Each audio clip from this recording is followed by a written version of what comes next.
Gusto mong pumayat pero hirap sa diet at exercise? Baka tubig lang ang kulang mo.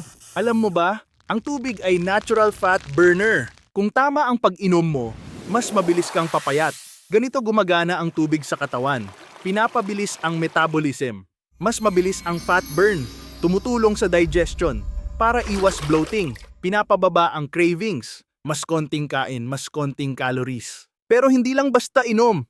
Ito ang best time para uminom ng tubig. Pagkagising sa umaga, pampaboost ng metabolism. Bago kumain, pampapuno ng tiyan para di mag-overeat. Bago mag-exercise, pampalakas ng energy. Kapag gutom ka pero di oras ng kain, baka uhaw ka lang. Ilang baso ng tubig ang kailangan mo araw-araw? 8 to 10 ang ideal. Pero kung active ka, mas marami pa. Formula. Timbang mo in kilo times 35 equals daily water intake mo. Pero iwasan ang maling paraan ng pag-inom. Biglang inom ng maraming tubig isang bagsakan.